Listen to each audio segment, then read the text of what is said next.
It's been almost 2 weeks since the Pokemon Direct came out, and just like any other SINNOH fan, I'm so hyped for the Brilliant Diamond and Shiny Pearl remakes. And just like any other SINNOH fan, I have my wants and do not wants about this game. And if you can tell from the title, I'm here to count down specifically the things that I do want or could possibly be a future feature inside the game. Now, I can make an hour-long video on what I want and what I don't want inside these remakes, but I've compiled 5 things that I especially want in these remakes.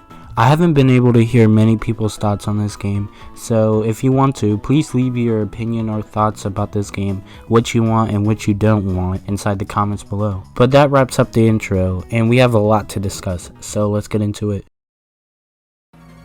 Now this first one, I have a bit of context that I'm going to explain. So for the original release of Pokemon Diamond and Pearl back in September 28th of 2006, if you completed the Pokédex, which I doubt many of us did, but if you went beyond others and completed the Pokédex and happened to skim through it, you would notice one extremely crucial thing when it comes to each region of Pokemon. For some reason, there was only 2 whole evolution lines of fire types in the whole game. Now, it is unbeknownst to any Pokemon fan why Game Freak would do this in the first place, but they eventually saw their mistake and added more fire type Pokemon inside the next game, which was Pokemon Platinum, which released in September 13th, 2008. Now, I know they're not going to make the same mistake they did back in Pearl and Diamond, but the main thing that I really wanted to talk about is actually expanding the Pokédex and expand it more than Platinum had. They could add Pokemon from future gens like they did inside Pokemon Legends Arceus, specifically the starters from that game, which are Cyndaquil, Rowlet, and Oshawott. So it would be nice to see any of those Pokemon. There could be other Pokemon like Dragapult. I could go on forever, but you get the point. So whoever is working on that part of the game, please do not ruin the Pokédex. Please add more Pokemon, not just what Platinum had, but even more. Because I know that Game Freak isn't the only company that's working on this game. If they do decide to add more Fire-type Pokemon, this can solve many issues that the original game had. One of the main problems with the absence of Fire-type Pokemon is how the Fire-type Elite Four trainer literally only has 2 Fire-type Pokemon. The main reason why this is at the start of the list is because we already have a clear amount of evidence that this in fact may happen inside the base game. This main piece of evidence is seen inside the trailer that was released, where it shows a Porygon Z battling. The only time that we ever saw Porygon Z inside battle was inside Pokemon Platinum, when it was included inside the new expanded Pokédex along with many other Pokemon, including more fire types. My main point is what I'm trying to get across is that they should add more Pokemon from future generations. It'd be really nice to see Pokemon from the Unova region, Kalos, and Alolan region, which would all be nice and an excellent inclusion by the developers. Something that sticks out to me about the Pokemon franchise more than any other game has to be their music. I don't know about anyone else watching this video, but I feel like SINNOH has the most chillest music out of every other region. You have absolute bangers like Amity Square,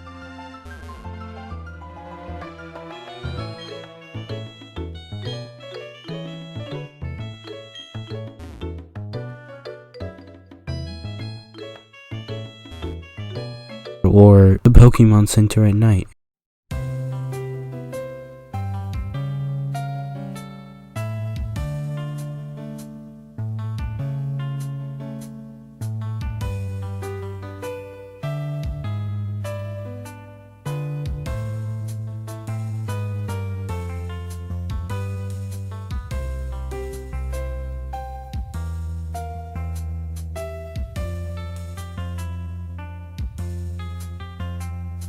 Both are very nostalgic and hold a very chill feel to them, and those are only 2 out of the hundreds made for the game. And with new remakes comes new remixes, and there have been hundreds upon hundreds of fan remixes that sound amazing, but it would be nice to actually have some official music by Game Freak and the developers. And with official music from game companies, they have a chance to be inside the Super Smash Bros. Ultimate soundtrack. And if you don't know, I'm a really big fan of Super Smash Bros. I love all the remixes and music inside of it, and I really hope that they continue to make more music and remasters of the original song from the game. Tell me, what is the most missed mechanic in all of Pokemon? If you said Mega Evolution, you're exactly like everyone else. To give context, Mega Evolution has been absent from a mainline Pokemon game since the Alolan region. And with this remake, there would really be no reason not to add Mega Evolution. You already have many Pokemon inside that region that can already Mega Evolve, these including Garchomp, Lucario, and Steelix, and many others. But I don't think they should only bring back Mega Evolution to the ones that had it originally. I feel like they should add more too. Just like Omega Ruby and Alpha Sapphire, I feel like they should give the 3 starters Mega Evolution, and give Palkia and Dialga new forms like they did Kyogre and Groudon. There's been tons upon tons of fan art about this, so I'd recommend looking at it and look at the concept for what I'm talking about. If Mega Evolutions are added, this would be great for the base game of Pokemon, and the post game too. Just like every other region that had Mega Evolution, the final Pokemon for a gym leader or an Elite Four member could have a Mega Evolution for their last Pokemon. Like really, if you thought Cynthia was already hard as a kid already, imagine her with a Mega Garchomp as her last Pokemon, which is going to be a nightmare for all those Pokemon fans, because right now I'm getting PTSD flashbacks of me having to retry that battle over and over again. But anyways, there's been rumors about this mechanic coming back, and many YouTubers have made videos on it, but the one that I specifically think really stood out to me was PokeTip's video, which I will leave in the link of the description of the video. But to give out context, usually after any Pokemon game or remake, there's always some promotion that comes out after it, and inside this case, merch was announced for it to promote the new remake. A company named PokeShopper released the exact information on what merch was going to be released. For the first few, you have Darkrai, Caselli, and Piplup, which of course is normal considering that they were inside the original SINNOH games. But then, as soon as you go down further to the next two, you have Mega Charizard X and Mega Lucario, which means that both of those two Mega Pokemon could be promoting the new Diamond and Pearl remakes, which is amazing considering how missed that mechanic was. And to push this rumor even further, when Pokemon Let's Go Pikachu and Eevee were announced, they did the same exact thing by releasing promotions for it, specifically 2 Mega Evolutions, which I believe is Blastoise and Charizard. And since the games weren't out yet, people were speculating that there was going to be Mega Evolution, and about a week later they were announced that the mechanic was back and it was going to be inside the game. Now, I'm not 100% confident on this rumor because 1, why would Zygarde and Charizard even be in the Sinnoh region? But at the same time, they could be adding more Pokemon, and those may be 2 specific Pokemon they have interest in. I mean, I know of course for Charizard, as much love as he gets throughout the series, but I feel like I can stick with this theory, and I feel like, in my opinion, it's most likely gonna happen. But if you really want to and get out the full context, go down in the description and watch PokeTip's full video on it. I really would recommend it, as he probably explains it a lot better than I do. After you beat in the main story of a Pokemon game and become the champion, there's always a post game, which brings you stuff like higher level Pokemon, new areas to be unlocked, and more people to battle. And of course, the Sinnoh region is no stranger to this at all, because you had things like the Battle Frontier, which was a giant post-game thing where you could battle to your fullest potential. You could even use other Pokemon instead of your own.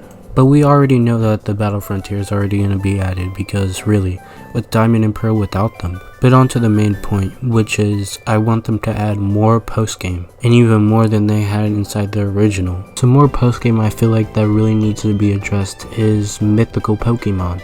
If you're not an old-time Pokemon fan, how mythical Pokemon used to be obtained is through events. This could be at a Toys R Us, a GameStop, or even a McDonald's. And they'd usually give you a download code so you can basically download more content and get a new Pokemon that was not originally obtainable inside the regular game. But nowadays, you can't really do events like Pokemon Sword and Shield did, because unlike previous Pokemon generations, there were no such thing as raid dens, where you could just load in a Pokemon and you could just get it for free. And while yes, codes do exist inside a Pokemon game, and I'm pretty sure Diamond and Pearl had them, how cool would it be to have post-game for each mythical Pokemon, which include Fiona, Manaphy, Darkrai, Shaman, and Arceus. Now I already know that Darkrai kinda already did have a post-game story, but I feel like they could make it a lot better, and at least give some other mythical Pokemon from the Sinnoh region a new Pokemon story, at least. I mean, especially Arceus, considering that he has a new game coming out. Overall, I can see so much potential that the devs have with this, so I really hope they don't screw this up or do the least amount of work, because again,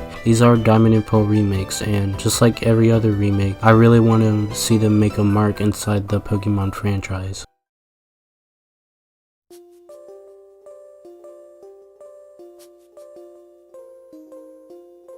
Now, for my last and final fact, it doesn't necessarily have to be added, but it would be really nice to see inside this game. Now, with that being said, I would really love to see them make connections to Pokemon Legends Arceus. With that being a new game and all, this would be a perfect time to show and expand the lore of the game. And just the story of how the Pokédex was even made inside Sinnoh in general. And it would be really nice to see just how Sinnoh came to be originally. I mean, of course there are many ways they can do this. They could add it to the original story, but what I feel like a perfect way they can implement this kind of comes from my last fact, and that would be post-game, of course.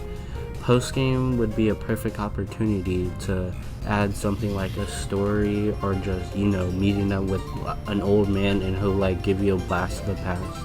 Also, through this way, I feel like they can add more Pokemon to the Pokédex if we're considering this as a post-game.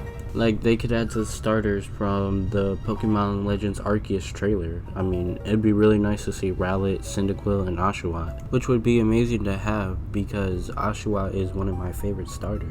But yeah, I have tons of expectations for this game, and it would just be amazing to see all this stuff implemented into it. But out of all 5 of these, I would definitely want to see more post-game, because I really love to see more expansion to the Pokemon Sinnoh region than it already is. Just like every other region, there are many flaws that Sinnoh has, and I feel like through these remakes they can fix many of the problems they had before. But yeah, that about does it for the video. I really hope you like the overall editing style for the video. I'm trying to like not go for gameplay all the time and kind of like switch it up a bit. I kind of like the amount of support I got in the last video, considering it was a very controversial topic, but I think I may try to aim towards a more Smash related channel. But yeah, that's about it. So I hope you enjoy the rest of your day, and peace.